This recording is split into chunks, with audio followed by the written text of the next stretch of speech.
Hey guys, tonight we're drifting back to a time when winter wasn't just a season, it was a test of human endurance that lasted 6 long months. We're traveling to the North American frontier of the late 1800s, where families carved their existence from frozen earth and held their breath through the darkest, coldest nights humanity has ever known. Let me know in the comments where you're listening from and what time it is where you are. It's strangely comforting to see how many of us are drifting off together from different corners of the world. Now, dim the lights. Maybe switch on a gentle fan for that soothing background hum. And let us settle in for tonight's quiet journey through history. Close your eyes and imagine stepping away from your warm room, away from the gentle glow of your device, and into a world where the very air could kill you. Your family survived not through technology or convenience, but through quiet courage, endless labor, and the simple human ability to endure what seems impossible. The rhythm of their days was dictated not by clocks, but by the sun's brief arc across a pewter sky. Their nights stretched long and dangerous, filled with sounds that modern ears have forgotten, the crack of timber contracting in the cold, the whisper of wind through chinking, the soft prayers murmured over dying embers. Tonight you'll walk in their footsteps through frost-hardened earth. You'll feel what they felt, see what they saw, and understand how the human spirit learned to bend without breaking under winter's relentless weight. Let us begin this quiet journey together, as snow begins to fall outside a small cabin on the edge of forever. You wake to darkness so complete, it seems solid, pressing against your eyelids like velvet. Somewhere in that darkness, a sound cuts through your sleep, the sharp crack of timber contracting in the cold. Your cabin is alive around you, creaking and sighing as frost tightens its grip on every board, every nail, every carefully chinked gap between the logs. The air in your one-room home hangs thick and visible. Each breath you take creates a small cloud that dissipates slowly in the still air above your face. Beneath your collection of threadbare quilts, some sewn from old flour sacks, others pieced together from worn-out clothing. Your body has created a small pocket of warmth. But beyond this cocoon, the cold waits patiently. You know without looking that frost has painted intricate patterns across the single window. Delicate ferns and spirals of ice have grown overnight on the glass, transforming your view of the outside world into an abstract artwork of winter's making. The beauty is undeniable, but it speaks of temperatures that could freeze exposed skin in minutes. The rhythm of your days begins with this moment of reckoning, a decision to leave the temporary safety of your bed and face what winter has brought to your doorstep while you slept. Your feet find the floorboards, and the wood seems to steal warmth directly from your soles. Each step sends a small shock of cold up through your bones. The planks beneath you have contracted overnight, creating tiny gaps that allow wisps of frigid air to seep up from the crawl space below. You've learned to walk quickly, to minimize contact between flesh and the unforgiving surfaces that surround you. The hearth draws your attention with the urgency of survival itself. What had been a bed of glowing coals when you banked the fire before sleep has now diminished to a collection of dull, gray-aged embers. Some still hold deep orange hearts, pulsing faintly like dying stars.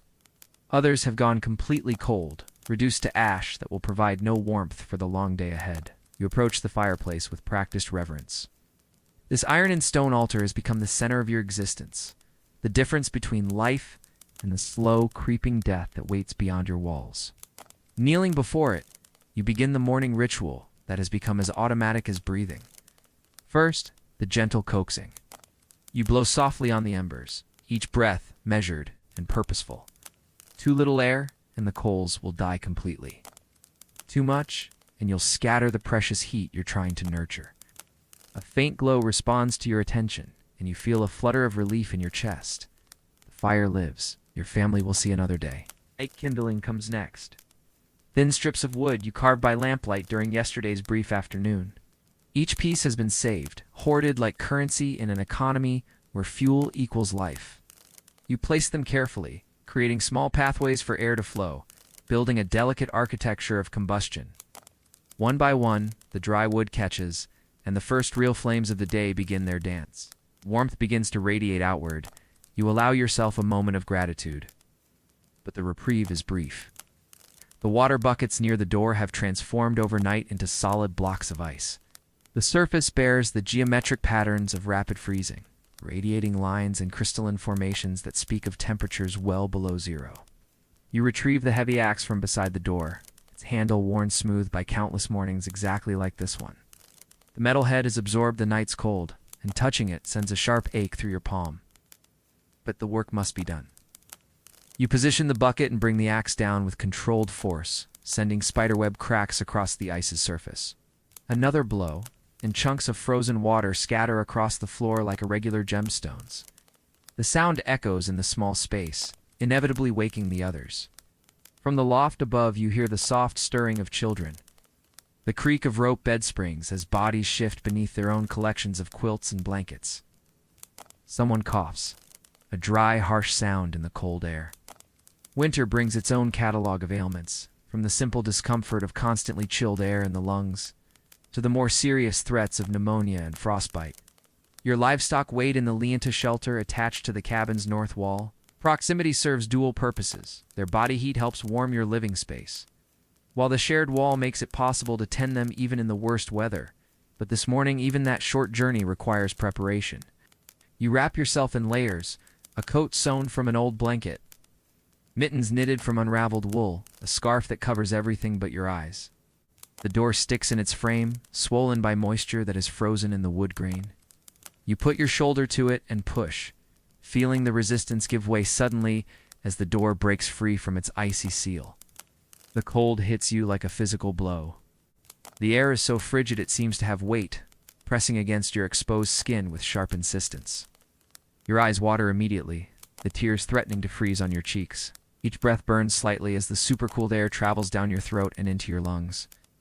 The world outside exists in monochrome, endless variations of white and gray, stretching to a horizon obscured by low, heavy clouds. Snow has drifted against the cabin overnight, creating sculpted waves and valleys that transform familiar landmarks into alien geography. What was once a clear path to the woodpile is now a series of small dunes, each one hiding potential obstacles beneath its smooth surface. Your breath creates a constant cloud around your head as you move through this landscape. The vapor freezes instantly in your beard or on the wool of your scarf, creating small icicles that click softly as you walk. Every step produces a distinctive sound, the dry squeak of snow compacting under your boots, a sound that only occurs when temperatures drop well below freezing. The livestock shelter houses your small herd of survival. 2 cows, their thick winter coats frosted with ice crystals, turn to regard you with patient eyes. A handful of chickens huddled together on their roosts, feathers fluffed into insulating spheres. The goat, hardy and stubborn, stands defiantly in the corner, seemingly unbothered by conditions that would kill a human in hours. The animals' water containers present the same challenge as those in your cabin. Ice several inches thick has formed overnight, sealing away the liquid beneath. You repeat the axe work, breaking through to the precious water below. The animals gather around the newly opened source, their movements generating small clouds of vapor as their warm breath meets the frigid air. Feeding requires its own careful calculation. Hay from your summer efforts stored in the shelter's upper reaches must be rationed with mathematical precision. Too little and the animals will weaken, their milk production dropping, their ability to survive the remaining months of winter compromised. Too much and your supplies will run short before spring's arrival, leading to the same outcome by a different path. Each forkful of hay represents hours of summer labor, the cutting, the drying, the careful storage in quantities that seem generous in August, but feel desperately finite in January. You distribute the fodder with practiced economy, ensuring each animal receives enough to maintain body heat while preserving enough for tomorrow, and the day after, and all the days that stretch ahead until the earth thaws enough to support new growth. The morning chore is complete. You return to the cabin to find your family beginning their own daily negotiations with the cold. Children emerge from beneath their covers with breath visible in small puffs, their faces red from the night's chill. Everyone moves with the careful deliberation that winter demands. Quick motions waste precious body heat, while the wrong move could result in injury that might prove fatal in these isolated conditions. Breakfast consists of whatever remains from your carefully managed stores. Flour, if you've been fortunate in your rationing, might provide pancakes cooked on the wood stove's flat surface. It's more likely it's a thin gruel made from grain and whatever preserved meat remains from autumn's hunting. Each meal represents a small victory against the cold and a step closer to spring's distant promise. The rhythm of their days unfolds with the slow predictability of survival. Wood must be gathered from the pile you've built during warmer months. Each log now frozen solid, requiring careful selection to ensure pieces that will burn efficiently in your precious fire. The woodpile itself has become a sculptural landscape, individual logs welded together with ice, requiring careful prying to separate fuel from the frozen mass. Water collection involves more than simply breaking ice. The nearest source, a creek that runs behind your property, has developed its own winter personality. What was once a babbling stream now flows beneath a thick ice cap, visible only where current has kept small sections from freezing completely. Reaching the water requires chopping through ice that reforms almost as quickly as you can break it, creating a constantly moving target for your efforts. The process of collecting water becomes a meditation on the essential nature of life itself. Each bucketful represents triumph over the elements. Liquid proof that life continues even when nature seems determined to reduce everything to frozen stillness. You carry the water back to your cabin quickly, knowing that exposed to the air, it will begin forming ice crystals within minutes. Midday brings its own particular challenges. The sun, when visible through the perpetual overcast, traces a low arc across the southern sky, providing light but precious little warmth. Shadows stretch long and blue across the snow, creating a landscape of subtle color variations that would be beautiful if they didn't represent such deadly conditions. This is when you might attempt the more complex tasks that winter demands. Repairs to equipment that has failed under the stress of extreme cold. Metal that has become brittle, leather that cracks like dried leaves, rope that snaps under loads. It would have easily handled in warmer weather. Each repair requires working with materials that resist every effort at manipulation, your fingers growing numb within minutes despite the protection of whatever gloves or mittens you possess. Tool maintenance becomes a constant concern. Metal surfaces develop a coat of frost that must be scraped away before use. Wooden handles contract and expand with the temperature changes, loosening connections and creating dangerous points of failure. The simple act of chopping wood becomes an exercise in careful attention. A poorly secured axe head could fly free, creating an emergency that could prove fatal in your isolated circumstances. The wind serves as winter's most persistent tormentor. It finds every gap in your cabin's construction, every space between logs that your careful chinking has failed to completely seal. The sound becomes a constant companion, sometimes a low moan that vibrates through the wooden structure. Other times a sharp whistle that speaks of air moving at speeds that would knock you down if encountered in the open. During the worst storms, the wind drives snow through gaps you never knew existed. You wake to find small drifts of powder on the floor beneath windows, evidence of winter's ability to penetrate your most careful defenses. These invasions require immediate attention. Snow that melts inside your cabin creates moisture that can freeze again when temperatures drop, potentially damaging your precious shelter from within. Your children adapt to this world with the resilience that defines childhood, but their adaptation carries its own weight of concern. Play becomes a carefully supervised activity. Confined to the small area immediately around the games they invent, revolve around warmth and survival. Who can keep their hands warm the longest? Who can spot the first sign of frostbite on exposed skin? Who can build the most efficient miniature fire from scraps of kindling?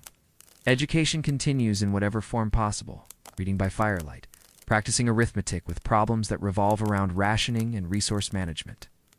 Learning geography by studying the patterns frost makes on windows. Every lesson carries the implicit understanding that knowledge might someday make the difference between survival and death in this unforgiving environment. Clothing requires constant attention and repair. Fabric weakened by repeated freezing and thawing develops tears and weak spots that must be mended immediately. Thread becomes as precious as food. Each stitch represents security against the cold's attempts to find new pathways to your skin. You learn to value garments not for their appearance, but for their ability to preserve the heat your body generates. The social fabric of your isolated community operates under different rules during winter months. Visits between neighbors become major expeditions planned with the care of military operations. The simple act of checking on a family living a mile away requires preparation that might take hours, gathering appropriate clothing, planning the route to avoid the worst drifts, ensuring someone knows your intended path in case rescue becomes necessary. When such visits do occur, they carry an intensity that warmer seasons cannot match. Conversation around a neighbor's fireplace becomes a form of communion, sharing not just news and gossip, but the fundamental human need for contact that winter's isolation threatens to extinguish. These gatherings often extend well into the night. It's not from social pleasure alone, but from the practical recognition that traveling in darkness multiplies the dangers exponentially. Letters from distant family and friends take on the weight of lifelines. Mail delivery, when it occurs at all, becomes a community event. A letter from relatives back east, a newspaper weeks out of date, a catalog showing goods that might as well exist on another planet. All these become precious connections to a world beyond winter's frozen boundaries. The post office, located in whatever building serves as the settlement's commercial center, operates on a schedule dictated entirely by weather conditions. Storms can delay mail delivery for weeks, creating an information isolation that compounds the physical separation winter imposes. When mail does arrive, it's distributed with ceremony befitting its status as proof that the outside world continues to exist. Trading takes on new complexity during these months. The simple exchange of goods becomes a negotiation weighted by survival concerns. A cup of coffee beans might trade for a day's worth of firewood. A small sack of flour could be worth a newly sharpened axe. Values shift according to immediate need rather than abstract worth, creating an economy where desperation and generosity exist in constant tension. The settlement's general store, if your community is fortunate enough to have one, becomes a gathering place where news and resources flow together. Men stand around the pot-bellied stove that serves as the store's heating system, sharing information about weather conditions, discussing which families might need assistance, planning cooperative efforts to help everyone survive until spring.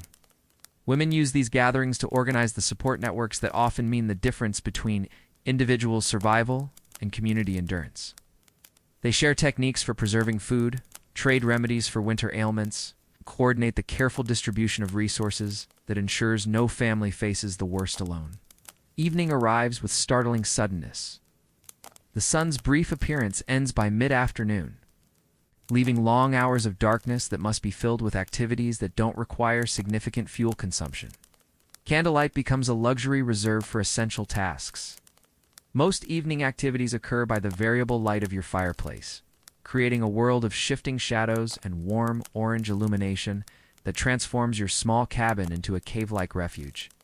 Storytelling fills many of these dark hours. Tales passed down through generations, embellished with each retelling, provide entertainment that requires no fuel beyond the human imagination. Children listen with attention, intensified by the isolation, absorbing stories that will someday help them understand their place in the long chain of human survival.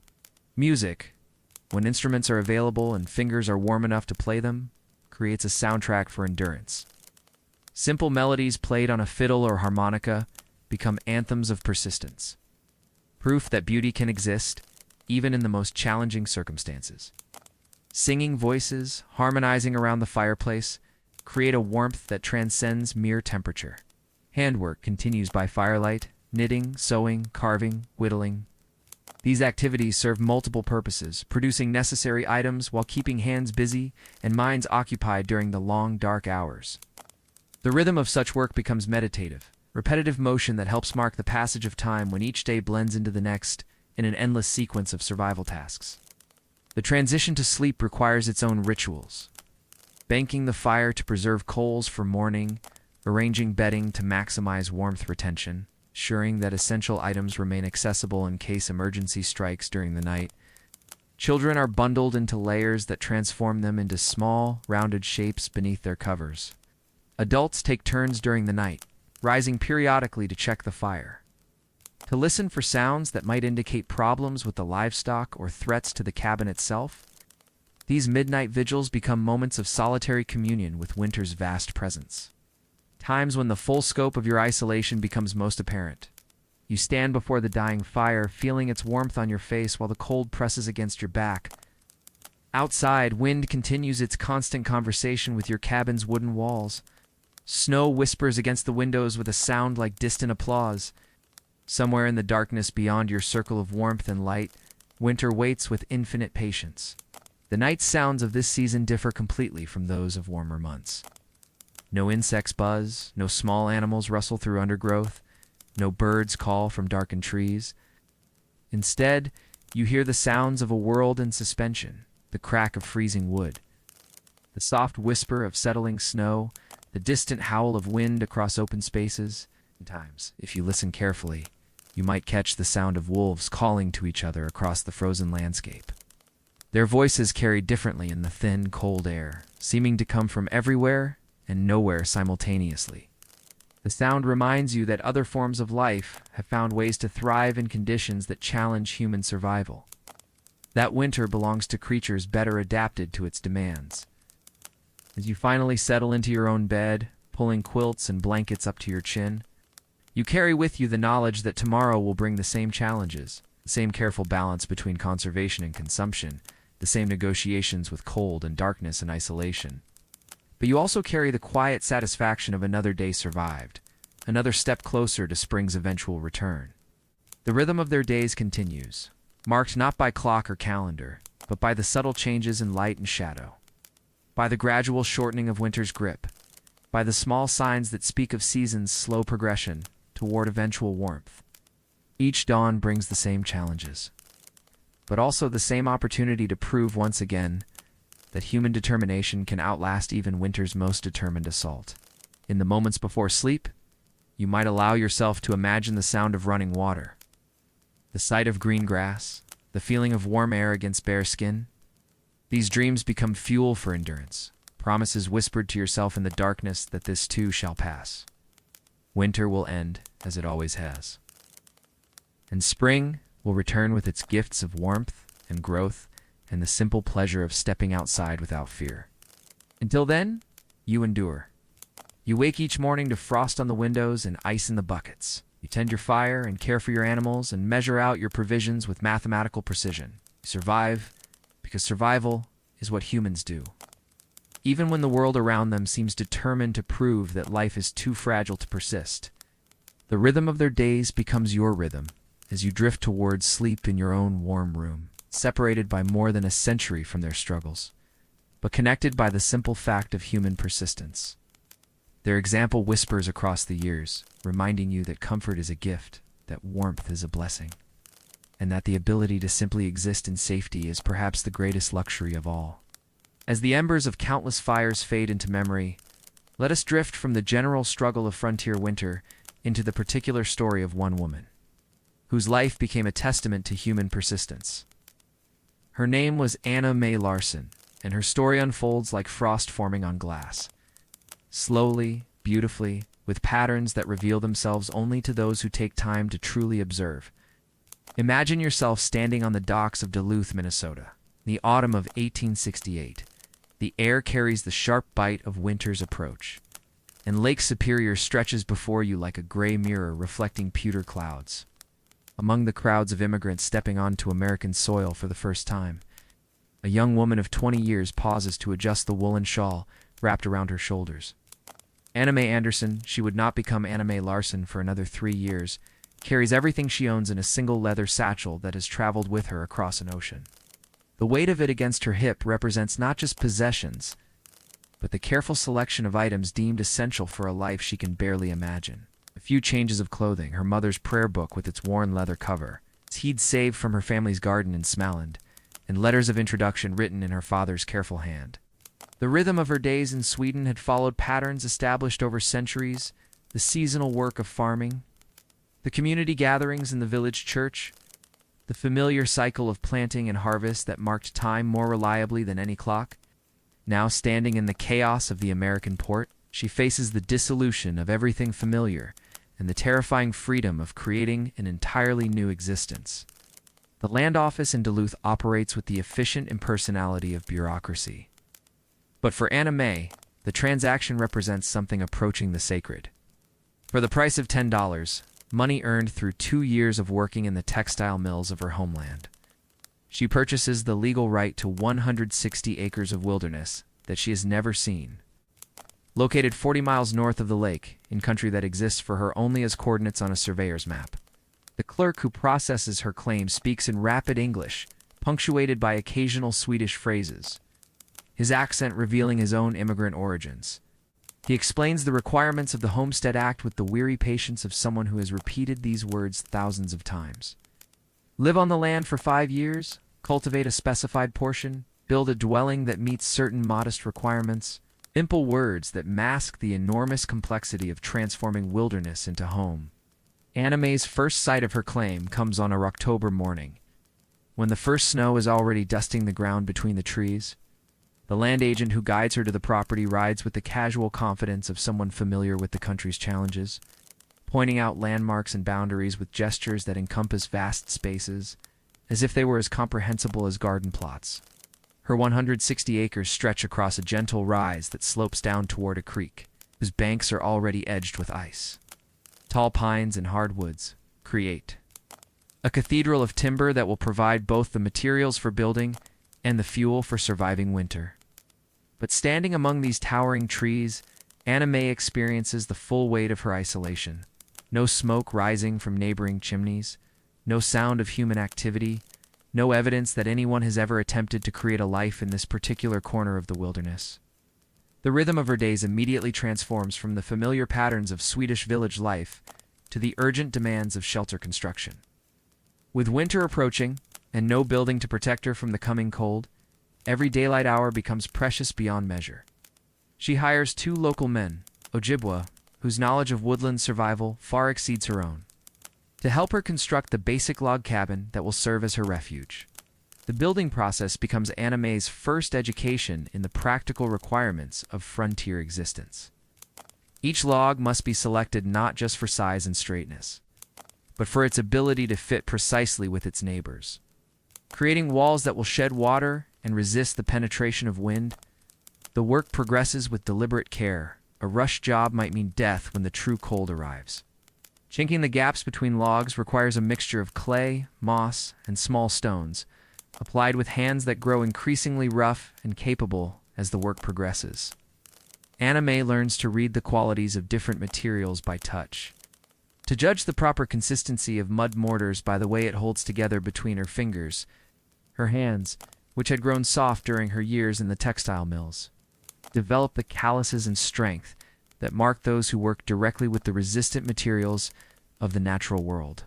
The cabin that takes shape over 6 weeks of intensive labor measures 18 feet by 24 feet, a single room that will serve as kitchen, parlor, bedroom, and workshop through the long months ahead. A stone fireplace dominates one wall, its chimney constructed with rocks gathered from the creek bed and fitted together with clay mortar.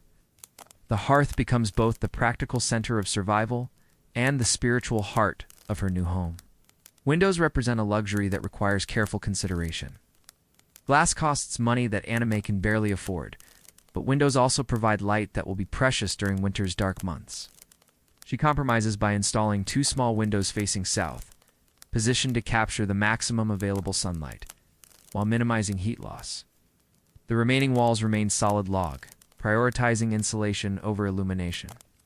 The roof requires particular attention in country where snow loads can collapse inadequately supported structures. Anna May learns to split wooden shingles, creating overlapping layers that will shed water while providing insulation. The work demands precision. Each shingle must be cut to the proper thickness and width, positioned to create a surface that guides moisture away from the vulnerable interior. Her first winter in the completed cabin becomes a masterclass in the practical application of survival skills she has absorbed through observation and necessity. The creek that seemed so convenient during autumn freezes solid by December, requiring daily expeditions to chop through ice that grows thicker with each passing week. Water collection becomes a race against time. Containers left outside freeze solid within hours, while water carried indoors must be used quickly before it too succumbs to the cold. Food preservation relies on techniques she has learned partly from memory of Swedish traditions and partly from advice offered by her Ojibwe neighbors. Root vegetables stored in a small cellar dug beneath her cabin floor remain accessible, even when snow blocks other storage areas. Meat from a deer she was fortunate enough to purchase from local hunters hangs in strips near her fireplace, slowly smoking and drying into jerky that will provide protein through the long months when fresh meat becomes unavailable. The rhythm of her days during that first winter establishes patterns that will persist throughout her frontier years. Dawn begins with the crucial task of coaxing life from banked coals, building the fire that will provide warmth and cooking capability for another day. The sound of splitting kindling becomes as regular as breathing, a percussion that marks the passage of time more reliably than any clock. Loneliness becomes a presence as real and persistent as the cold. Letters from family in Sweden take months to arrive, and when they do come, they speak of a world that grows more distant with each passing season. May begins writing in a journal, recording not just the practical details of weather and work, but her thoughts and observations about the strange, beautiful, challenging world she has chosen to inhabit. Her entries from that first winter reveal both the hardships and the unexpected pleasures of her new existence. February 12th. The snow has drifted against the north wall nearly to the eaves. I can hear the wind's conversation with the logs all through the night. But this morning, the sun made diamonds of the frost on my windows, and I remembered that beauty exists even in the hardest seasons. Spring's arrival in 1869 brings both relief and new challenges. The creek returns to life with a sound like celebration, running full and fast with snowmelt that creates a constant music outside her door. But the season also reveals winter's damage, sections of chinking that have loosened, roof areas where ice dams have allowed water to penetrate, fence posts that have heaved out of the ground as the earth froze and thawed. The rhythm of her days shifts to accommodate the urgent work of spring. Land must be cleared for cultivation. Seeds must be planted in soil that has been frozen solid for 6 months. And the cabin must be repaired and improved based on the lessons learned during her first winter. Each task represents not just immediate necessity, but investment in future survival. May's first attempt at farming in the Minnesota wilderness teaches her humility about the relationship between human intention and natural reality. Seeds that flourished in Swedish soil struggle in the different conditions of her new home. Crops that seemed well established in midsummer fall, victim to early frosts that arrive with little warning. She learns to plant multiple varieties, spreading risk across different possibilities, accepting smaller, certain harvests rather than gambling on larger, uncertain ones. The isolation that defined her first winter begins to ease as other settlers arrive in the region. A family from Norway establishes a claim 2 miles to the east. German immigrants build a cabin near the crossroads that serves the scattered community. Each new arrival changes the social landscape, creating the possibility of mutual assistance and the comfort of knowing that other human voices exist within reach. It is at a barn raising for the German family, Heinrich and Greta Zimmermann, that May first encounters May Larson, the son of Norwegian immigrants. Eric has spent 3 years establishing his own homestead, 5 miles south of May's claim. Their meeting occurs not in the romantic circumstances that novels might suggest, but in the practical context of community work, as neighbors gather to help each other accomplish tasks too large for individual effort. Eric's hands showed the same calluses and scars that mark May's own, evidence of years spent wrestling with the practical demands of frontier existence. Their conversation, conducted in a mixture of English and the Scandinavian languages they share, focuses initially on practical matters. Which varieties of wheat seem most successful in the local soil? Techniques for preserving meat without access to salt. Methods for constructing root cellars that remain frost-free through the winter.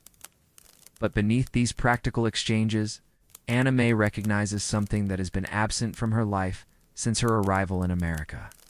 The possibility of partnership with someone who understands both the challenges and the rewards of the life she has chosen. Eric's presence represents not escape from the demands of frontier existence, but the prospect of facing those demands with companionship rather than solitude. Their courtship unfolds with the measured pace that frontier life imposes on all activities. Visits must be planned around weather conditions and work schedules. Trip between their homesteads requires half a day each direction, making casual encounters impossible. Yet these limitations create an intensity that might not exist under easier circumstances. Every conversation carries weight. Every shared moment feels precious, precisely because such moments must be earned through effort and planning. The winter of 1870 brings a blizzard that traps May in her cabin for 6 days straight. Snow falls with such intensity that visibility drops to mere feet, making any travel suicidal. When the storm finally passes, Eric arrives at her door. Having fought through drifts that reach above his head in places, driven by concern that has overcome caution, The sight of him standing in her doorway, snow-covered and exhausted from his journey, provides Anna May with a revelation about the nature of love in circumstances where survival itself requires constant attention.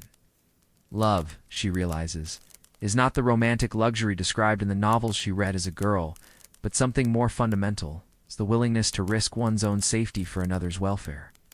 The commitment to share both burdens and comforts that frontier life provides in unpredictable measure.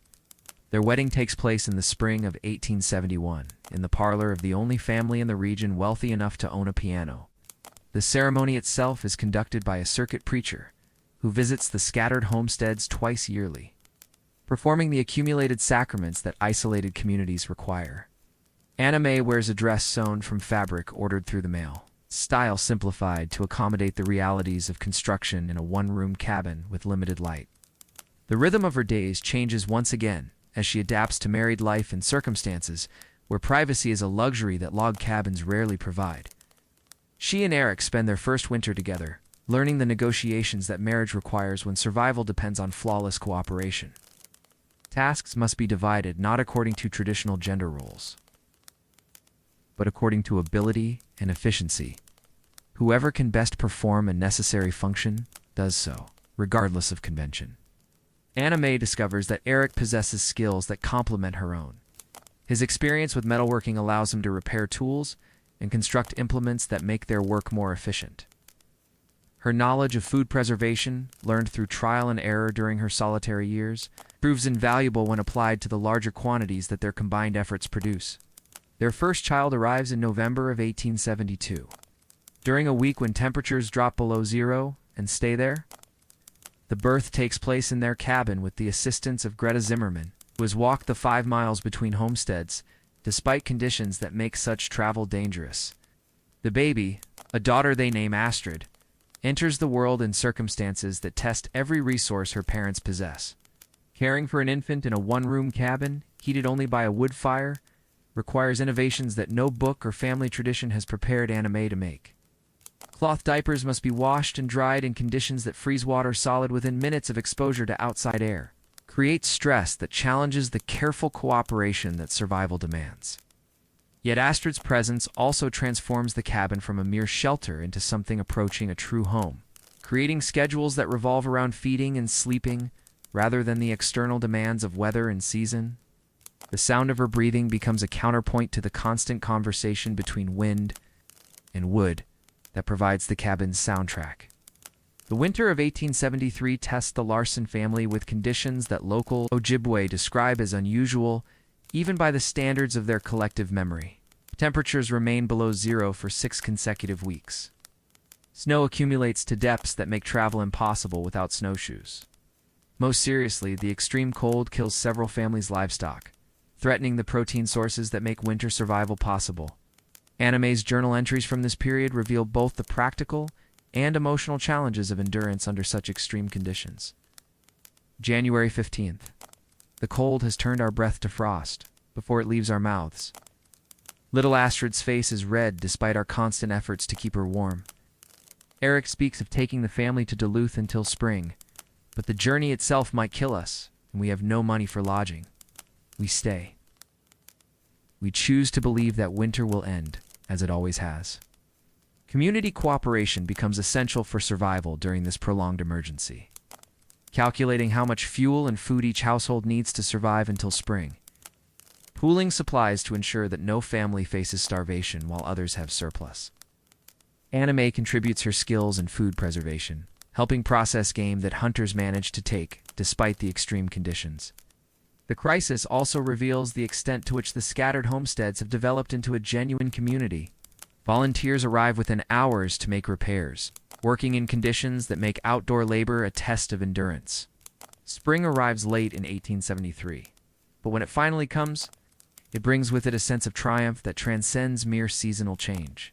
The sound of running water becomes a celebration, and the first appearance of green grass feels like a miracle. Anna May's second child, a son named Gustav, was born in the summer of 1874 under circumstances dramatically different from his sister's winter arrival. The cabin windows stand open to catch evening breezes. Wildflowers bloom in the clearing that surrounds their home, The contrast illustrates how quickly circumstances can change on the frontier, how survival depends on adapting to conditions that shift from hospitable to hostile with little warning. The rhythm of her days continues to evolve as her family grows and their homestead develops from survival shelter into something approaching prosperity. Additional land is cleared each year, expanding their cultivation and improving their chances of producing surplus crops. It can be sold at the settlement's grain elevator. The cabin receives additions, a separate bedroom, a root cellar with improved drainage, a workshop where Eric can pursue his metalworking during winter months. But prosperity on the frontier remains fragile, subject to forces beyond human control. May watches weeks of work disappear as plants yellow and die despite her efforts at irrigation. The experience reinforces lessons about the importance of diversification, about the danger of depending too heavily on any single strategy for survival. Her journal from this period reveals a philosophical acceptance that has emerged from years of facing uncontrollable circumstances. July 20th, the corn is lost, and much of the wheat. But the potatoes in the low ground still look promising, and the chickens continue to lay. We have learned to spread our hopes across many possibilities, rather than placing them all in one basket. Disappointment when it comes hurts less if you have prepared for it. The arrival of railroad service to their region in 1878 transforms the economic possibilities available to frontier families like the Larsons. Crops that once had only local markets can now be shipped to urban centers where they command higher prices, become accessible to families with cash income from agricultural sales.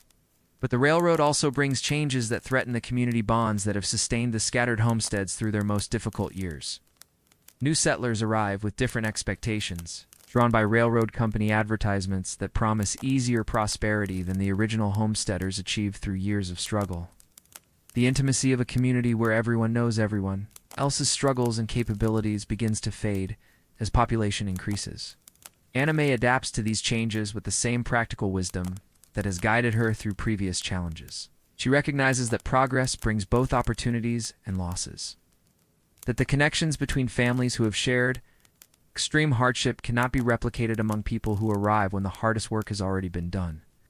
Yet she also appreciates the improved access to medical care, educational opportunities, and manufactured goods that the railroad provides. Her children grow up bilingual, speaking Swedish at home and English in the broader community, navigating between the old world traditions that May preserves and the American culture that surrounds them beyond the homestead. Astrid demonstrates her mother's practical intelligence, learning to manage household responsibilities with efficiency that impresses neighbors. Gustav shows his father's mechanical aptitude, constructing ingenious solutions to farming problems with tools and materials at hand. The winter of 1881 brings personal tragedy that tests May's accumulated wisdom about endurance. Eric, working to repair storm damage to their barn roof, falls and breaks his leg in a compound fracture that becomes infected despite all efforts at treatment.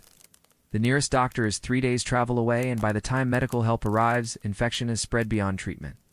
Eric's death leaves May a widow at 33, responsible for maintaining a homestead and raising 2 children in circumstances that challenge even intact families.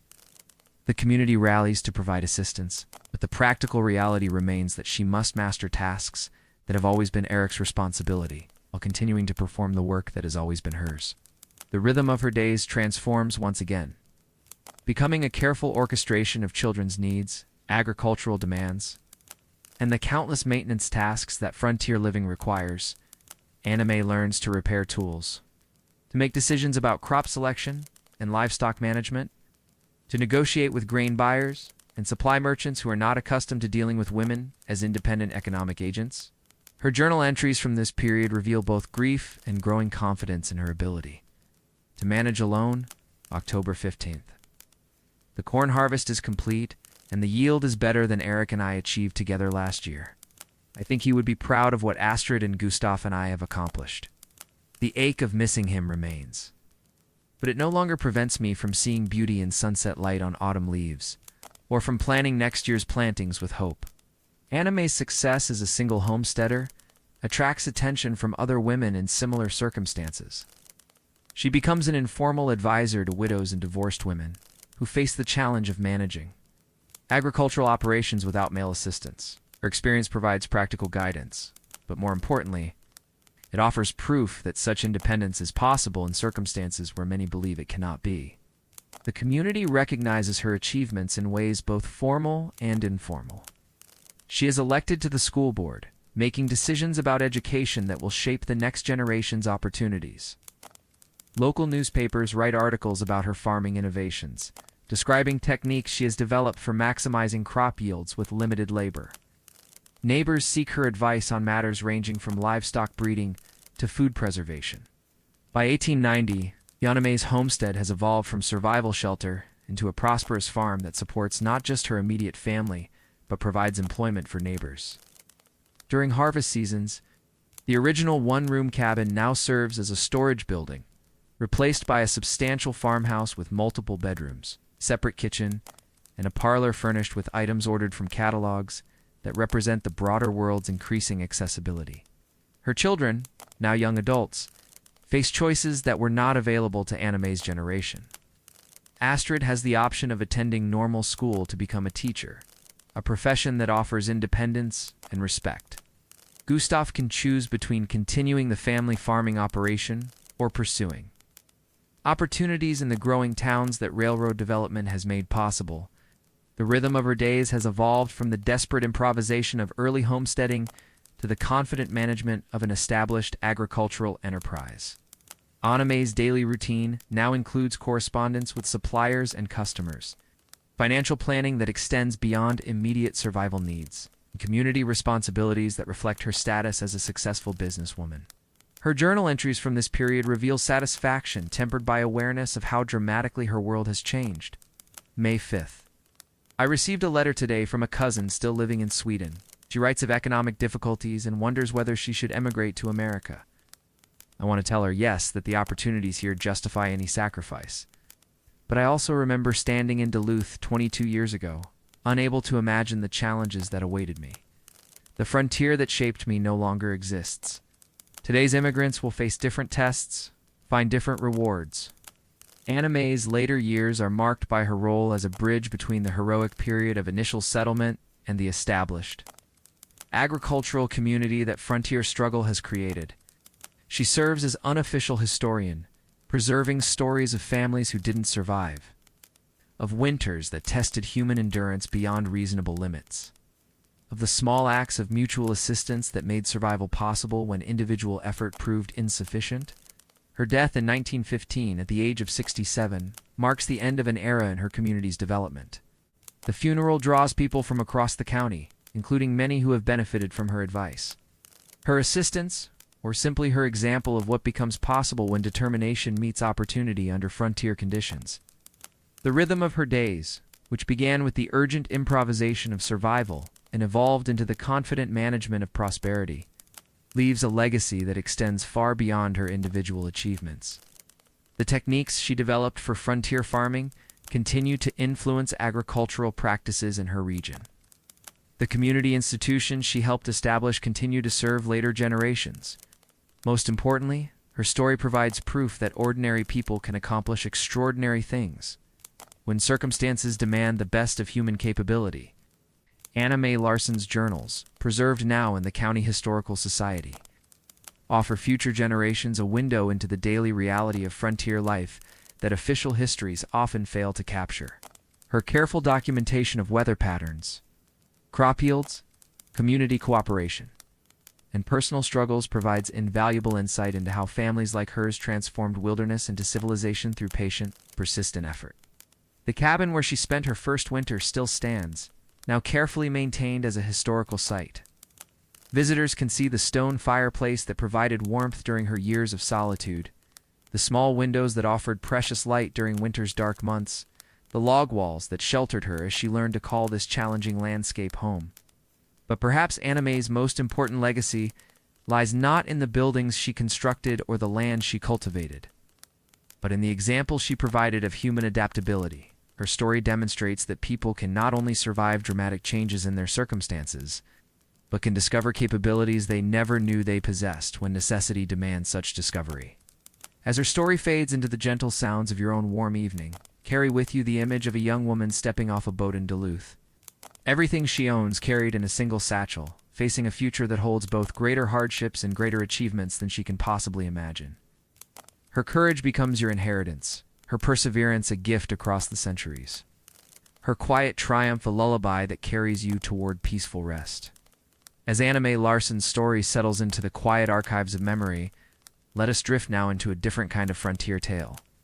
One that begins not with human intention, but with the earth itself choosing to reveal its secrets. This is a story that unfolds in the borderland between history and mystery, where objects emerge from frozen ground carrying questions that may never find complete answers. The discovery occurs on a morning in October of 1987, when the first frost of the season has painted the world in crystalline silver. Thomas Brennan, a fence rider for a ranch that now encompasses what was once May Larson's homestead, follows his usual route along the ridge that overlooks the valley. His horse picks its way carefully through ground that alternates between frost-hardened earth and patches where the season's first snow has begun to accumulate. The rhythm of his days typically follows the predictable pattern of boundary maintenance, checking fence lines, looking for breaks or damage, ensuring that cattle haven't wandered beyond their designated grazing areas. It's solitary work that suits Thomas's temperament, allowing him to observe the subtle changes that mark the passage of seasons, across landscape that has remained largely unchanged since the frontier era ended. But this particular morning presents something that breaks the familiar pattern. Near the ruins of what local historians believe was once a root cellar, erosion from recent rains has exposed what appears to be a wooden box, its corners just visible above the frost-whitened soil. The wood shows the weathering of decades, maybe centuries, but enough structure remains to suggest that whatever lies within has been protected from the worst effects of time and weather. Thomas dismounts and approaches the discovery with the careful attention that solitary work in remote areas teaches. Objects that seem innocuous can present unexpected dangers. It's unstable ground, disturbed wildlife, or simply the risk of damaging something that might prove historically significant. His leather gloves scrape against the box's surface as he brushes away accumulated earth, revealing construction techniques that speak of an era when such containers were built by hand rather than manufactured. The box itself measures roughly 8 inches square and perhaps 4 inches deep. Iron hinges, green with age, but still functional, hold a lid that opens with the resistant creak of metal that has not moved for decades. Inside, wrapped in what was once oiled leather, but now resembles parchment, lies an object that immediately captures Thomas's attention and raises questions he cannot begin to answer. The amulet, for that is clearly what it is, appears to be silver, though tarnish has darkened its surface to the deep gray of storm clouds. Its shape suggests deliberate craftsmanship, roughly circular, about 3 inches in diameter, with intricate engravings that create patterns reminiscent of snowflakes or frost formations.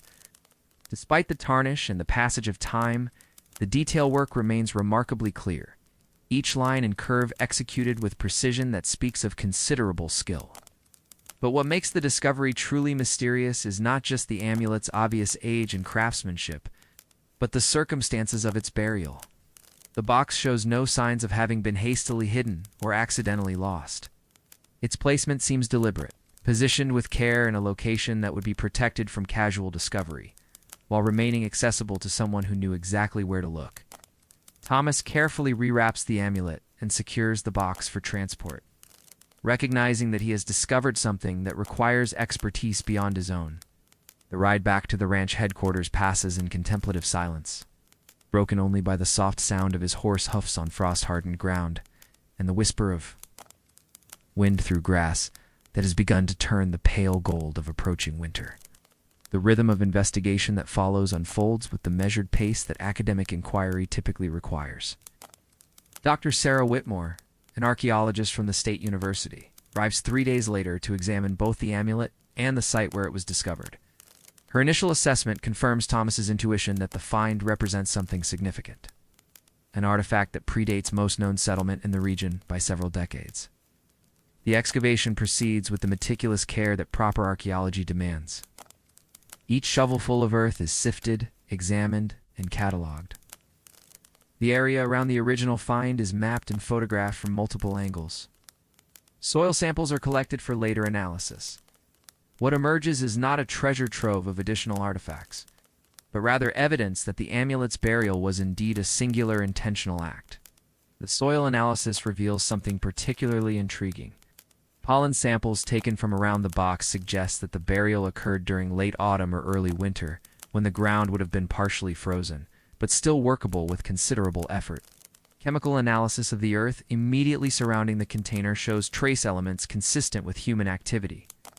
Small amounts of ash, organic materials that might once have been food scraps, microscopic fragments of worked metal.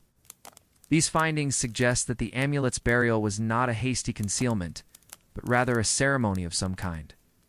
Someone spent considerable time at this location, possibly conducting rituals or observances that culminated in the careful interment of an object that clearly held significant meaning. The question that haunts the investigation is simple to ask but impossible to answer with certainty. What meaning and for whom?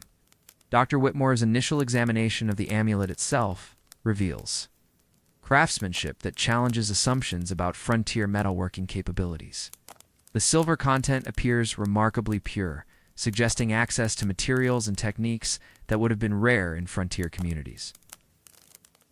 The engraving work shows a level of detail typically associated with European guild traditions, rather than the pragmatic metalwork that frontier conditions usually demanded. The patterns engraved on the amulet's surface resist easy interpretation.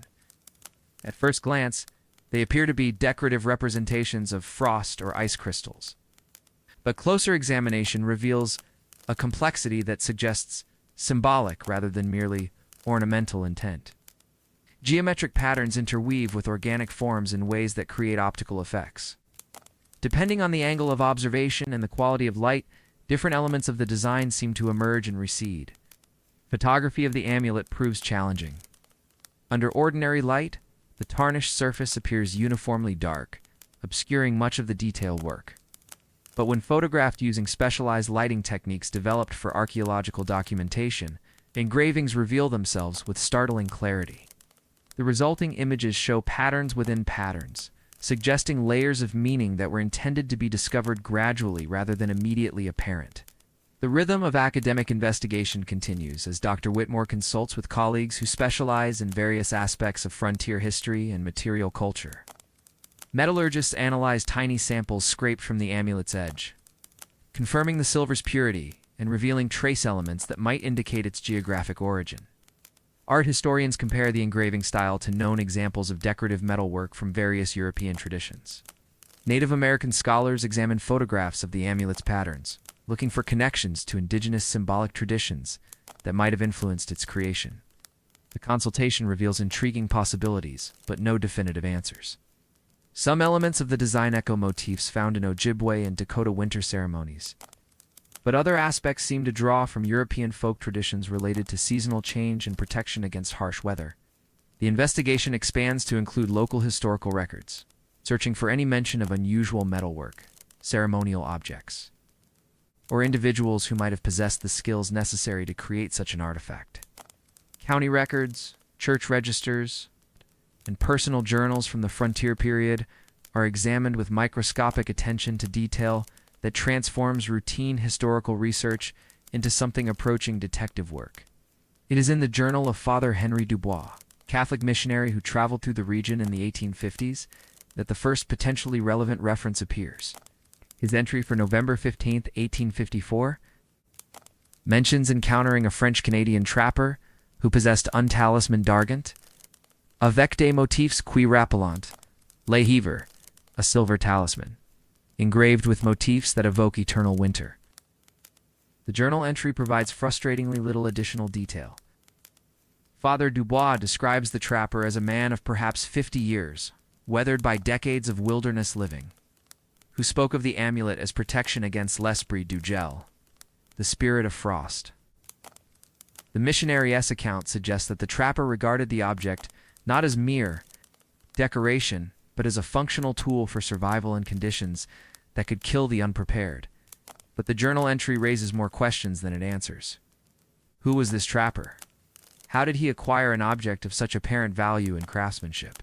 Why would such a person choose to bury it rather than keep it for continued protection or pass it on to descendants? The rhythm of investigation continues, but the amulet's secrets remain largely intact.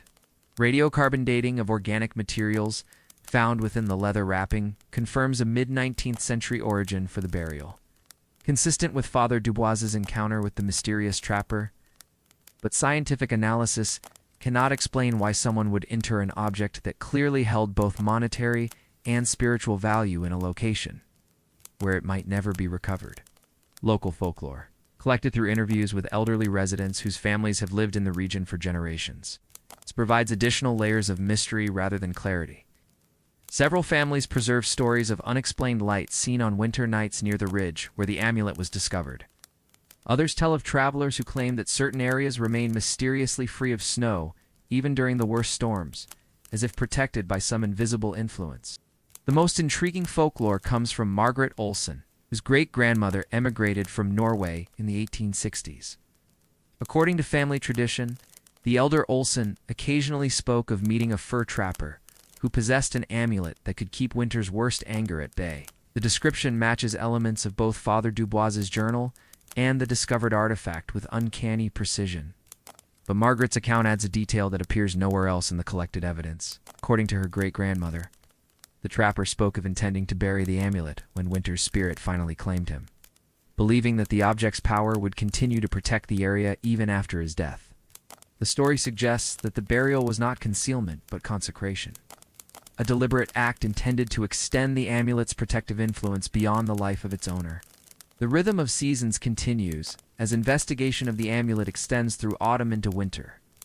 December brings the kind of severe weather that would have tested frontier families like May Larson, with temperatures dropping well below zero and snow accumulating in drifts that transform the landscape. It is during these harsh conditions that Thomas Brennan, continuing his fence-riding duties, makes an observation that adds another layer to the mystery. The area immediately surrounding the amulet's discovery site remains consistently warmer than adjacent ground. Snow that falls heavily elsewhere accumulates only lightly in a rough circle, perhaps 20 feet in diameter around the spot where the buried box was found. Ice that forms on nearby puddles and streams remains thin and fragile in this particular location, while freezing solid elsewhere under identical conditions. Thomas's observations might be dismissed as coincidence or the result of unknown geological factors, but they align too closely with the folklore accounts to ignore completely. Dr. Whitmore conducts careful temperature measurements throughout the winter, documenting conditions that suggest some form of microclimate effect centered on the discovery site. The measurements reveal temperature differences of several degrees, small in absolute terms, but potentially significant for plant and animal survival during extreme weather. Scientific analysis provides no explanation for these temperature variations. Geological surveys reveal no underground springs, no unusual rock formations, no obvious sources of geothermal activity that might account for the observed effects. Soil composition in the affected area proves identical to surrounding ground. By conventional measures, nothing should distinguish this particular location from the landscape around it. Yet the effect persists throughout the winter, creating a small haven of relatively moderate conditions in an area that should experience the same harsh weather as its surroundings. Wild animals seem to recognize the phenomenon, with deer and smaller mammals frequently observed sheltering in the protected zone during the worst storms. Even domestic livestock, when given the choice, gravitate toward the area during periods of extreme cold. The rhythm of academic investigation continues as spring arrives and conditions allow for more detailed examination of the site. Ground-penetrating radar reveals no buried structures or objects that might explain the temperature anomaly. Botanical surveys document plant species in the protected area that typically do not survive at this latitude, suggesting that the moderating effect has persisted for years or possibly decades. Chemical analysis of soil and vegetation from the site reveals trace elements that appear nowhere else in the surrounding area. The concentrations are minimal, barely detectable even with sophisticated equipment, but their presence suggests some form of ongoing process that standard scientific models cannot explain. The elements themselves are not exotic, but their combination and distribution pattern defies conventional understanding. As the investigation approaches its first anniversary, Dr. Whitmore faces the challenge that confronts all researchers who encounter phenomena that resist easy explanation. The evidence clearly documents something unusual occurring at the amulet's discovery site, but the nature of that something remains elusive. Scientific instruments can measure the effects, but cannot identify their cause. The amulet itself continues to yield information while maintaining its essential mystery. Detailed analysis of the engraving patterns reveals mathematical relationships that suggest sophisticated understanding of geometric principles. The spacing and proportioning of design elements follow ratios that appear in various cultural traditions related to seasonal change and astronomical observations. But technical analysis cannot explain why someone with access to such knowledge would choose to create an amulet, rather than more conventional forms of seasonal protection. The craftsmanship represents considerable investment of time and skill that could have been applied to purely practical purposes, tools, weapons, or trade goods that would have obvious survival value in frontier conditions. The rhythm of seasons brings the investigation full circle, as autumn returns and the first frost of the year again paints the landscape silver. Thomas Brennan, continuing his fence-riding duties, reports that the temperature anomaly around the discovery site remains as pronounced as ever. If anything, the effect seems to have intensified, creating a zone of moderated conditions that extends slightly beyond the boundaries observed during the previous winter. Dr. Whitmore's final report acknowledges both the significance of the discovery and the limitations of conventional analysis in explaining its implications.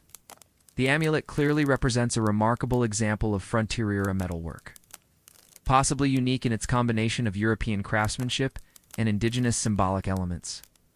The circumstances of its discovery and the ongoing environmental effects at the burial site suggest cultural practices that bridge the gap between practical survival techniques and spiritual approaches to environmental challenges. But the report also acknowledges that some aspects of the discovery may remain permanently beyond the reach of academic investigation. The identity of the amulet's creator, the specific circumstances of its burial, and the mechanism by which its presence continues to affect local environmental conditions may represent knowledge that died with the people who possessed it. The amulet now rests in the climate-controlled environment of the university's archaeological collection, available for continued study but removed from the landscape where its influence was most apparent. The site where it was discovered continues to exhibit its mysterious properties, creating a small sanctuary that offers evidence of connections between human intention and natural processes that conventional science struggles to understand. Local residents have begun to speak of the discovery site as a place of quiet pilgrimage. Visitors come not seeking dramatic revelations, but rather hoping to experience the subtle sense of protection that seems to emanate from the area. The temperature anomaly provides practical benefit during harsh weather, but the site's appeal extends beyond mere physical comfort to something that touches deeper human needs for connection with forces larger than individual understanding. The rhythm of seasons continues to mark the passage of time at the discovery site. But those seasons seem gentler there, as if moderated by influences that respect human fragility, while honoring the natural processes that shape all life. Snow still falls, temperatures still drop, and winter still tests the endurance of all who encounter it. But in one small area of frontier landscape, those tests seem tempered by compassion that predates human settlement and may outlast it. As this mystery fades into the gentle sound of wind through grass that has survived another winter, carry with you the image of hands. Unknown hands from more than a century past, carefully placing a protective talisman in earth that would guard its secrets while extending its blessings. The gesture speaks across time about human hope, about the desire to create protection that extends beyond individual life, about the possibility that love and intention might leave traces in the world that persist long after their creators have returned to dust. The amulet story reminds us that not all mysteries require solutions, that some questions honor both the questioner and the questioned by remaining forever open to wonder. In the borderland between knowledge and mystery, between science and faith, between human understanding and forces that exceed our comprehension, the frost-chimed amulet continues its quiet work of protection, proof that some gifts transcend the limitations of their givers and the understanding of their recipients. As the mystery of the frost-chimed amulet settles into the realm of permanent questions, let us drift now across the social landscape of frontier life to explore a different kind of survival, one measured not in split kindling and rationed flour, but in imported tea and polished silver in the delicate balance between authority and isolation that defined those who wielded power in the wilderness. The rhythm of our journey carries us northward beyond the scattered homesteads where families like May Larson carved their existence from frozen earth, to the imposing wooden walls of Fort William, a Hudson's Bay Company trading post that stands like a feudal castle transplanted to the shores of Lake Superior. Here, in the winter of 1847, a different drama of survival unfolds, one that reveals how privilege and vulnerability intertwine in ways that comfort cannot entirely dispel. You approach the fort's gates on a December evening, when the temperature has dropped to 20 below zero and the aurora borealis paints the northern sky in curtains of green and gold. Your breath creates clouds that freeze and fall like snow.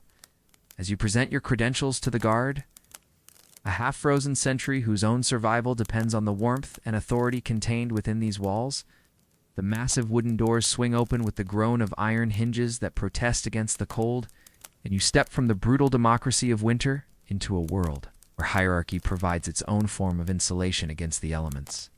The contrast strikes you immediately, as sharp as the difference between the bitter air outside and the wave of warmth that greets you in the fort's central courtyard, where the wilderness beyond the walls exists in shades of white and gray. It's punctuated only by the dark verticals of leafless trees. The interior of Fort William blazes with evidence of human organization and imported comfort. Lamplight spills from windows fitted with real glass rather than oiled paper. Smoke rises from multiple chimneys. Speaking of fires that burn without the desperate calculation that marks every homesteader's relationship with fuel, you are here at the invitation of James McKenzie, the factor, the Hudson's Bay Company's appointed ruler of this isolated commercial kingdom. McKenzie represents the pinnacle of frontier hierarchy, a man whose authority extends across thousands of square miles of wilderness and whose decisions affect the survival and prosperity of hundreds of individuals scattered across the vast network of trading relationships that the company has established throughout the North American interior. The rhythm of your approach to the factor's quarters unfolds like a lesson in the architecture of authority. You pass through the fort's public areas, the trading hall, where indigenous hunters and French-Canadian voyageurs conduct the business that justifies the company's presence in this remote location, the warehouses where beaver pelts and other furs await shipment to European markets, the workshops where craftsmen maintain the tools and equipment that keep this complex operation functioning through conditions that would challenge any human enterprise. But each step takes you deeper into spaces that fewer people are permitted to enter. The clerk's offices, where ledgers record transactions in precise handwriting that transforms wilderness commerce into civilized accounting. The factor's private office, where maps of territories larger and European nations hang on walls paneled with wood that has been shipped from distant forests and finished by craftsmen, whose skills have been imported along with their materials. Finally, you arrive at Mackenzie's private apartments, and here the contrast with frontier life reaches its most dramatic expression. The rooms are heated not by a single fireplace around which a family huddles, but by multiple sources of warmth that maintain comfortable temperatures throughout living spaces that would house several homesteading families. Persian rugs cover floors made from planks that have been planed smooth and fitted with precision. Act speaks of resources unlimited by survival necessity. Mackenzie himself embodies the contradictions that define elite life on the frontier. At 52, he possesses the bearing of a man accustomed to command, but his hands show calluses that speak of years spent learning wilderness skills that no amount of authority can replace in emergency situations. His clothing represents the finest materials that company connections can provide wool from. Scottish Mills leather worked by craftsmen, whose techniques have been refined over generations. Boots constructed to specifications that balance comfort with the practical demands of travel and extreme conditions. Yet beneath these markers of privilege, you recognize the same fundamental challenge that confronts May Larson in her one-room cabin: how to maintain life and sanity through months when the natural world seems actively hostile to human existence. Mackenzie's solutions may be more elegant and expensive, but they remain solutions to problems that wealth can ameliorate but not entirely eliminate. The rhythm of Mackenzie's days unfolds according to schedules that seem to ignore the seasonal constraints that govern other frontier lives. While homesteaders wake to darkness and the urgent need to coax life from banked coals, McKenzie rises to rooms that servants have already warmed to comfortable temperatures, while isolated families ration every resource with mathematical precision. McKenzie's breakfast includes items that have traveled thousands of miles to reach his table. Coffee from tropical plantations, sugar refined in distant mills, preserves prepared from fruits that will never grow in this harsh climate. But privilege on the frontier remains fundamentally precarious, subject to forces that recognize no human hierarchy. McKenzie's authority extends only as far as his ability to maintain the complex web of relationships that sustain the company's operations. Indigenous trading partners who regard him as a valuable intermediary could choose to conduct their business elsewhere if his performance fails to meet their expectations. Voyageurs whose skills make long-distance transportation possible work for the company by choice rather than compulsion, and their loyalty depends on fair treatment and adequate compensation. The fort itself, for all its apparent solidity, remains a small island of European-style civilization, surrounded by wilderness that could reclaim it within a few seasons, if human effort failed to maintain its defenses.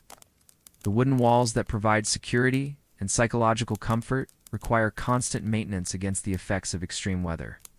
The sophisticated heating systems that maintain comfortable interior temperatures consume enormous quantities of fuel that must be gathered, transported, and processed by human labor, working under conditions that test endurance and skill.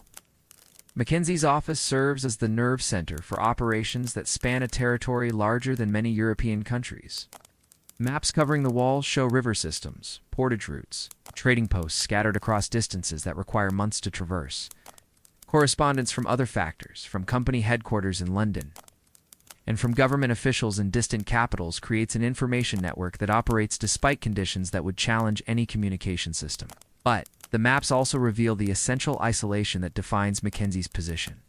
The nearest company post of comparable importance lies hundreds of miles away across country that becomes impassable during the worst winter weather. For months at a time, McKenzie makes decisions that affect thousands of lives while operating with information that may be weeks or months out of date. His authority may be absolute within the territory he controls, but that authority must be exercised in circumstances that would test the judgment of any human being.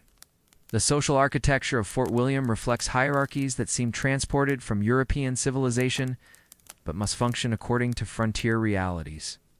McKenzie occupies the apex of this carefully constructed pyramid, but his position depends on the effective performance of subordinates, whose own survival skills may exceed his own in many practical areas. Clerks who maintain the post's financial records also serve as interpreters during negotiations with indigenous trading partners, whose languages and cultural expectations they have spent years learning to understand. The rhythm of a typical winter day in McKenzie's world begins with reviews of reports from scattered outposts, each document providing a small window into conditions and events across territory that he may never personally visit. Trade statistics, weather observations, personnel reports, and requests for supplies create a mosaic of information that must be synthesized into decisions affecting resource allocation, personnel assignments, and strategic planning for operations that will unfold over seasons and years. Yet even McKenzie's privileged position cannot entirely insulate him from the fundamental challenges that winter presents to all human life in this region. The fort's elaborate heating systems require constant attention from workers who must venture outside in deadly weather to gather fuel and maintain equipment. Food preservation relies on techniques that differ in scale, but not in principle, from those employed by the most isolated homesteaders. Medical emergencies must be treated with resources available on site. Since professional medical care lies weeks of dangerous travel away, the evening meal in McKenzie's private dining room represents perhaps the most dramatic contrast with the survival-focused existence of frontier families. The table service includes china imported from English potteries, silver flatware crafted by artisans whose work reflects generations of refined technique, crystal glasses that transform candlelight into prismatic displays. The food itself transcends mere nutrition to become a form of cultural expression. Dishes prepared according to recipes that maintain connections with European culinary traditions while incorporating ingredients available through the post's extensive trading networks. But even this elaborate meal carries reminders of the precarious nature of frontier privilege. The beef may come from cattle raised at the post's own agricultural operations, but maintaining livestock through prairie winters requires expertise and resources that smaller operations cannot duplicate. The wine may be imported from European vineyards, but transportation costs and logistical challenges make such luxuries extremely expensive and subject to supply interruptions that can last for months. The rhythm of evening entertainment in McKenzie's quarters reflects both the resources available to frontier elite and the limitations imposed by isolation and climate. The parlor contains a piano shipped from Montreal at enormous expense and effort, its presence representing not just musical possibility, but proof of the company's ability to transport civilization's refinements across vast distances and difficult terrain. The library holds books that provide intellectual connection with the broader world of ideas and culture that geographical isolation might otherwise cut off entirely. Yet these refinements serve a population limited to the fort's residents and occasional visitors. The piano's music echoes through rooms occupied by perhaps a dozen people rather than the concert halls for which such performances might have been intended. The library's volumes circulate among readers whose primary concerns involve commerce, survival, and the practical management of wilderness operations rather than the leisure pursuits that might engage readers in more settled circumstances. McKenzie's evening routine includes correspondence that maintains his connections with company headquarters and other posts throughout the network. Writing by lamplight, he composes reports that will be carried by dog sledge and canoe across hundreds of miles of wilderness to reach recipients, who may not see them for months. These letters represent lifelines to the broader world of corporate hierarchy and commercial relationships that justify his position and provide meaning for the isolation he endures. But the correspondence also reveals the extent to which even privileged frontier life operates according to constraints unknown in more settled regions. Decisions that might require quick consultation with superiors in normal business environments must be made independently, with full responsibility for consequences that may not become apparent until months later. Supply requests must anticipate needs that will arise seasons in the future, based on projections that must account for variables ranging from weather patterns to political relationships with indigenous trading partners. The rhythm of winter nights at Fort William unfolds in patterns that reveal both the possibilities and limitations of frontier privilege. The factor's quarters remain comfortably warm through temperatures that would kill unprotected humans within hours. But maintaining that comfort requires the labor of servants and workers who must venture outside in deadly conditions to gather fuel and perform maintenance tasks. The building may contain luxuries transported from distant markets, but those luxuries must last until the next supply shipment arrives, which may be delayed by weather or transportation difficulties for unpredictable periods. McKenzie's bedroom, furnished with items that would be suitable for a wealthy merchant's home in Montreal or London, provides physical comfort that contrasts dramatically with the rope beds and quilted coverings that serve families like May Larson's. But the psychological challenges of isolation affect privileged and common alike. The sounds that penetrate the fort's walls during winter storms, wind howling across the lake, ice cracking with sounds like artillery, wolves calling from forests that stretch unbroken for hundreds of miles, remind all residents that their comfort depends on maintaining their small outpost of civilization against forces that could overwhelm it if human vigilance ever failed. The social dynamics within the fort create their own forms of tension and cooperation. McKenzie's authority over company employees operates according to corporate hierarchy. But survival in frontier conditions requires forms of mutual dependence that can blur traditional distinctions between superior and subordinate. Clerk whose bookkeeping skills justify his position may also possess hunting abilities that could mean the difference between adequate and inadequate food supplies during emergency situations. The cook, whose primary responsibility involves food preparation, may also serve as the post's informal medical practitioner, treating injuries and illnesses with knowledge gained through experience rather than formal training. The rhythm of seasonal change affects even privileged frontier life in ways that more settled regions never experience. Spring's arrival brings not just relief from winter's physical challenges, but the possibility of renewed contact with the outside world as transportation routes reopen and communication with other posts becomes feasible again. The first brigade of canoes to arrive after winter isolation carries not just trade goods and supplies, but newsletters and human contact that has been unavailable for months. But spring also brings its own challenges that privilege cannot entirely eliminate. The same melting ice and flooding that make transportation possible again also threaten buildings and infrastructure that have survived winter's assault. The increased activity that characterizes the trading season requires organizational skills and physical stamina that months of relative inactivity may have diminished. The social dynamics of the fort must accommodate the arrival of voyageurs, traders, and indigenous visitors whose presence transforms the small winter community into a bustling commercial center. Mackenzie's role during the active trading season requires skills that combine diplomatic finesse with practical business acumen.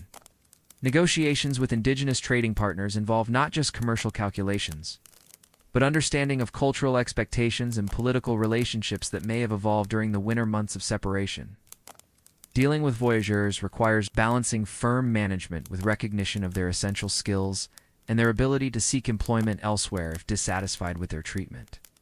The rhythm of summer operations at Fort William reveals the full complexity of Mackenzie's position. While homesteading families focus on agricultural work in preparation for the next winter's survival, the factor must coordinate activities that span thousands of miles and involve hundreds of people.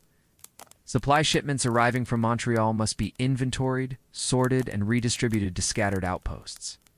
Furs collected from throughout the company's territory must be graded, packed, and prepared for shipment to European markets. Personnel decisions affecting operations across the entire region must be made based on incomplete information and projections that may prove inaccurate. But summer also provides Mackenzie with opportunities unavailable to most frontier residents. Travel to other posts becomes possible, allowing face-to-face consultation with colleagues and inspection of operations that must otherwise be managed through correspondence. Company brigades arriving from distant territories bring not just commercial cargo, but news and information that provide broader perspective on political and economic developments affecting the fur trade throughout North America. The social season at Fort William during summer months creates a microcosm of civilized society that provides ecological relief from frontier isolation. Formal dinners attended by visiting company officials, trading partners, and government representatives recreate social rituals that maintain connections with European cultural traditions. Musical entertainments, organized around the parlor piano and whatever instruments visitors might contribute, provide cultural experiences that approach those available in settled regions. Yet these social gatherings also highlight the artificial nature of frontier privilege. The formal protocols and cultural refinements that define civilized social interaction must accommodate participants who may have spent months traveling through wilderness conditions that strip away many conventional social distinctions. Conversations at Mackenzie's dinner table may shift from discussions of European politics to practical advice about surviving in hostile territory, creating juxtapositions that reveal the complexity of frontier social relationships. The rhythm of autumn at Fort William involves preparation for another winter's isolation. But Mackenzie's preparations differ dramatically from those of individual homesteading families. While May Larson might focus on gathering fuel and preserving food for her immediate family, Mackenzie must coordinate preparations that will sustain dozens of people through months when external support becomes impossible. Food supplies must be calculated not just for normal consumption, but for emergency situations that might require feeding unexpected visitors or supporting personnel whose work requires higher caloric intake than sedentary activities. The factor's autumn responsibilities include personnel decisions that will affect morale and efficiency throughout the winter months. Assigning men to isolated outposts requires balancing operational needs with psychological considerations. Some individuals thrive in solitary conditions, while others require social interaction to maintain mental health and work performance. Medical supplies must be distributed among scattered posts based on assessments of likely needs that must account for everything from routine injuries to epidemic diseases. But autumn also brings Mackenzie face-to-face with the essential vulnerability that defines all frontier life, regardless of privilege or position. The last supply brigade of the season carries not just material goods, but the final communications with the outside world until spring returns. Once winter isolation begins, Mackenzie's authority must be exercised without possibility of consultation with superiors. His decisions must be made without access to information that might be crucial for their success, and his leadership must sustain community morale through months. when the outside world might as well not exist? The rhythm of McKenzie's final winter preparations reveals both the advantages and burdens of his position.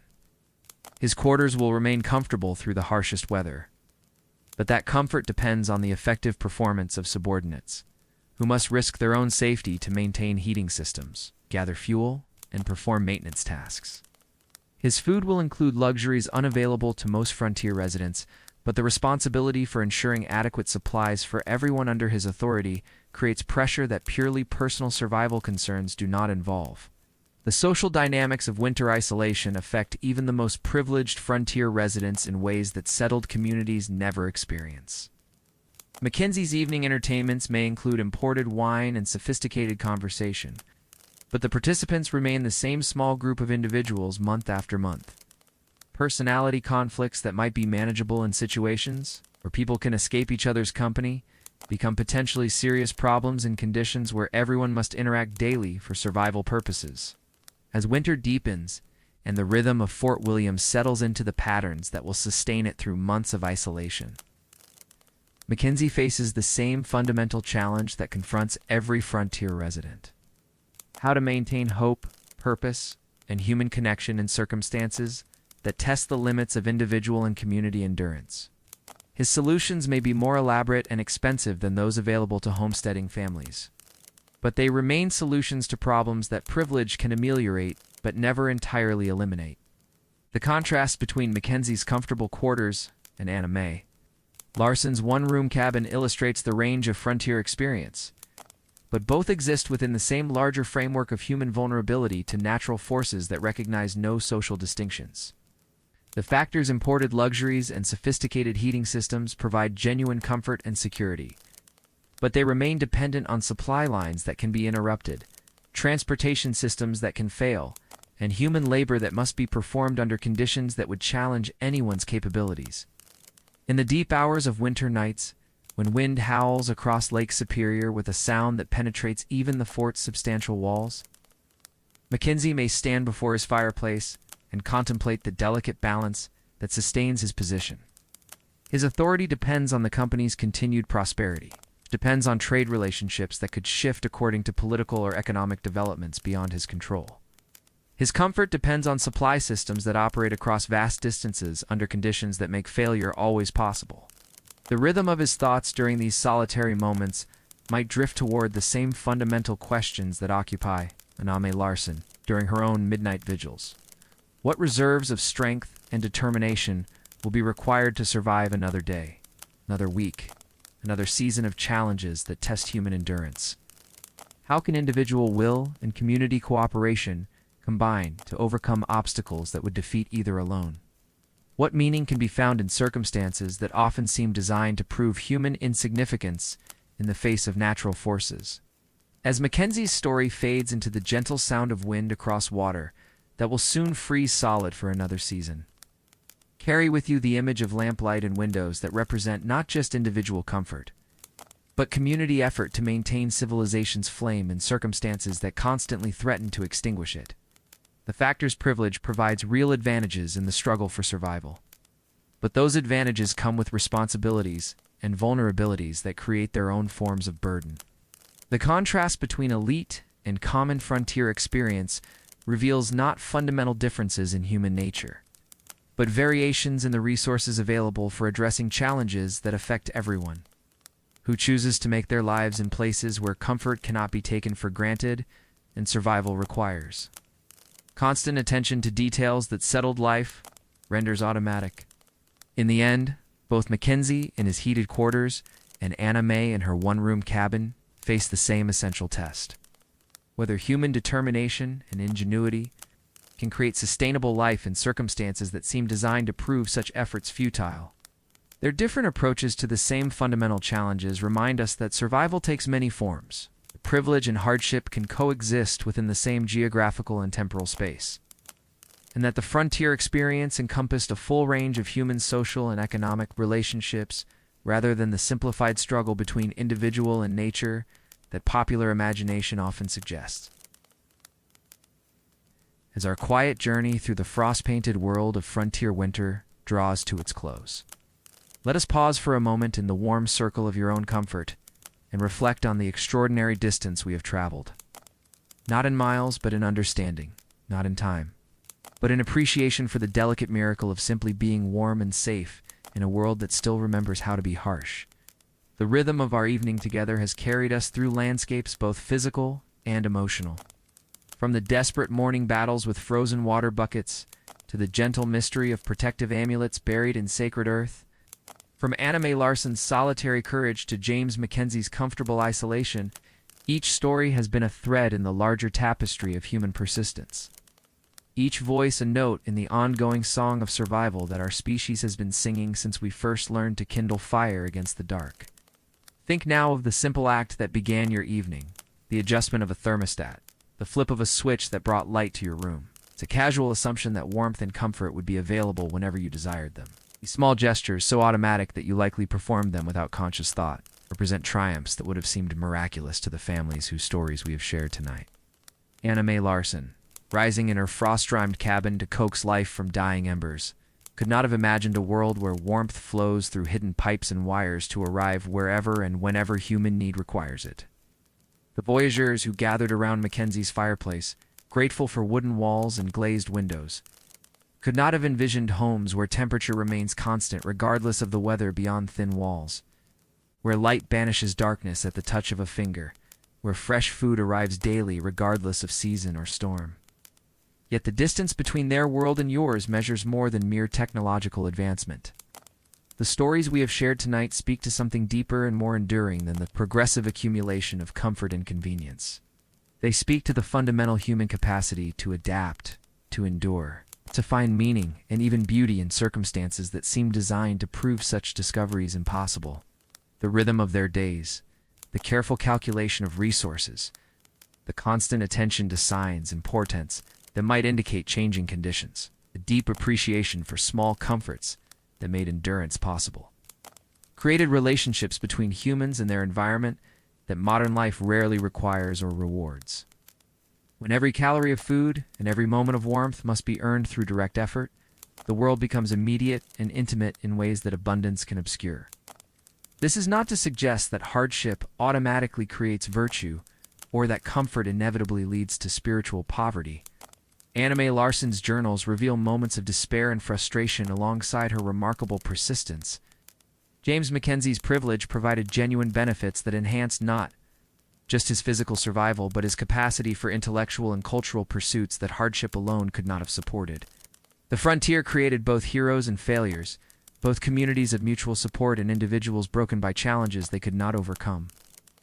But the stories we have shared tonight do remind us that human beings possess reserves of strength and adaptability that comfort-based living rarely calls upon. The capacity to find warmth in shared effort when individual resources prove inadequate. The ability to discover beauty in frost patterns on windows when entertainment must be created rather than purchased. The skill of building communities based on mutual necessity rather than casual preference.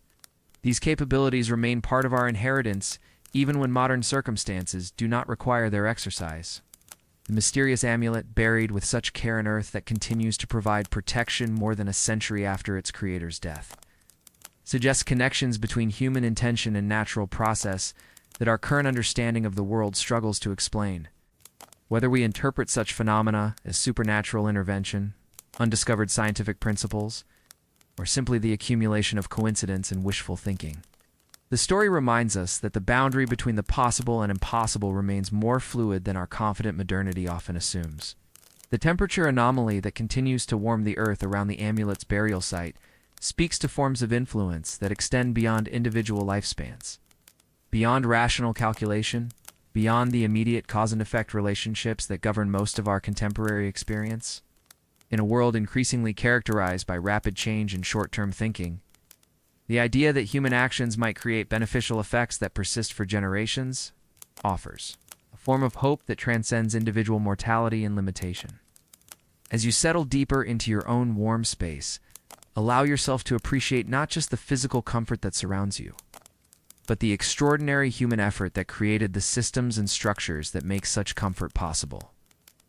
The furnace that heats your home represents thousands of years of accumulated knowledge about metallurgy, combustion, and heat distribution. The electricity that powers your lights connects you to generating systems that transform various forms of energy into the convenient form that flows through wires to serve your needs whenever you require it. But more than technological marvels, your comfort represents the cooperative effort of countless individuals whose work creates and maintains the systems that serve you. The people who extract and refine the fuels that heat your home, who maintain the electrical infrastructure that brings you light, who ensure that food appears regularly in accessible markets.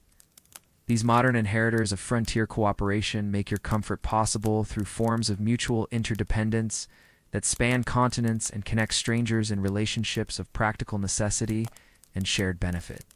The rhythm of your own days, structured around activities and concerns that May Larson could not have imagined, still follows patterns that echo the fundamental human needs her life illustrates so clearly. The search for security, for meaning, for connection with others, for harmony between individual desires and community requirements. These continue to shape human experience, even when the specific challenges and opportunities differ dramatically from those that defined frontier existence. Your evening routine, as you prepare for sleep and safety and comfort, mirrors the banking of fires and securing of doors that marked the end of each dangerous day for families whose survival depended on getting such details exactly right.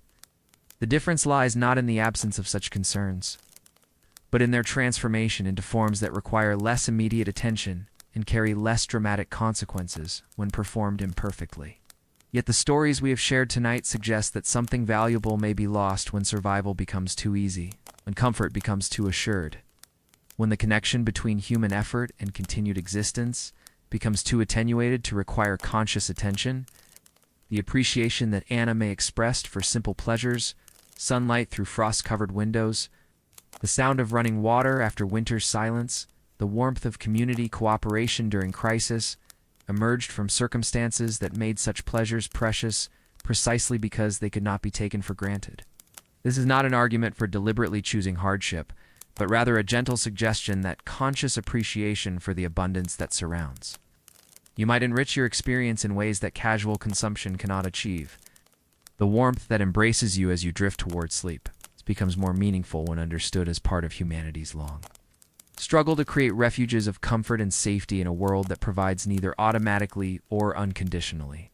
The rhythm of seasons continues outside your warm refuge, marking the passage of time with changes that affect your life less dramatically than they influenced frontier families, but nonetheless connecting you to natural processes that dwarf human concerns while providing the context within which all human stories unfold.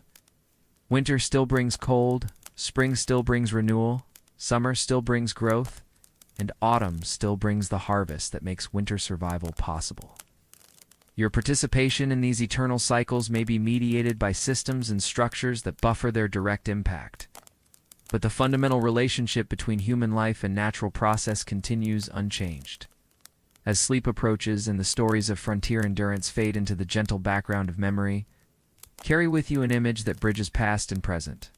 Hands your hands, adjusting a thermostat or switching off a light, performing small acts that connect you to the eternal human project of creating warmth and safety in a world that offers both beauty and challenge in measures that no individual can fully predict or control. Your comfortable rest tonight occurs in the context of struggles and achievements that span centuries, built upon the accumulated efforts of countless individuals who face their own versions of survival challenges with whatever resources their circumstances provided. May Larson's determination, the unknown trapper's protective rituals, James McKenzie's administrative skill, all contribute to the foundation that makes your present comfort possible. The frost that may form on your windows tonight creates the same delicate patterns that fascinated frontier families during their long winter vigils. But you observe it from behind glass that maintains steady temperature regardless of outside conditions, surrounded by warmth that flows reliably from systems that require no individual tending or desperate morning resurrection from dying coals. In the moments before sleep claims you completely, allow yourself a quiet moment of gratitude, not just for the immediate comfort of your warm bed and safe shelter, but for the long human story of persistence and adaptation that makes such comfort possible.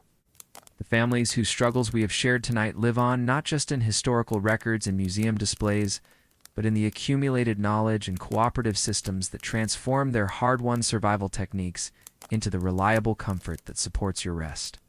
Their rhythm of vigilant attention to survival details has evolved into automated systems that perform those functions without requiring your conscious oversight. But the fundamental human needs they served continue unchanged. Security, warmth, nourishment, community, meaning. These remain the essential requirements for human flourishing. It's provided now through different means, but serving the same deep purposes that motivated Anna May's careful resource management and McKenzie's complex diplomatic negotiations. The mystery of the protective amulet, whether understood as supernatural intervention or fortunate coincidence, reminds us that human intention to create beneficial effects for others can sometimes achieve results that exceed the Creator's understanding or lifespan. Your own actions, guided by care for others and hope for the future, may contribute to positive outcomes that persist beyond your ability to observe or measure them.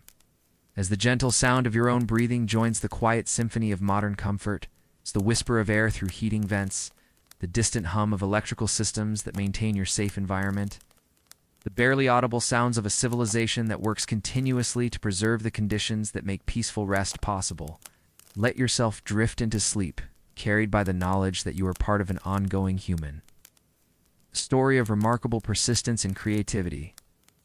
The rhythm of seasons will continue outside your windows, but tonight you rest in the accumulated triumph of human ingenuity over the challenges that once made each dawn a victory and each sunset a gratitude.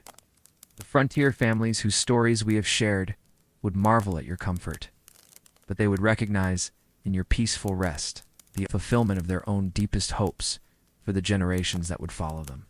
Sleep well, modern inheritor of ancient dreams. Rest peacefully in the warmth that countless hands work to create. Dream gently of spring, which always returns, and of the continuing human story that connects your comfortable present to their courageous past through threads of shared need, mutual care, and the enduring hope that tomorrow will bring new possibilities for human flourishing. The frontier winter ends, as all winters end, in the promise of returning warmth. Your winter evening ends in the gentle arrival of sleep, which brings its own form of renewal and prepares you for whatever challenges and opportunities your own tomorrow may bring. In the space between waking and sleeping, between then and now, between their struggles and your comfort, rest the eternal rhythms of human persistence and the quiet miracle of simply continuing to exist in a world that remains, despite all our achievements, both beautiful and unpredictable. Rest now. The watch is passed to others. The fires are tended by systems rather than individuals. And the long human story of survival continues in forms they could not have imagined, but would surely celebrate. Your sleep tonight honors their memory and prepares you to contribute your own chapter to the ongoing story of human adaptation, creativity, and hope.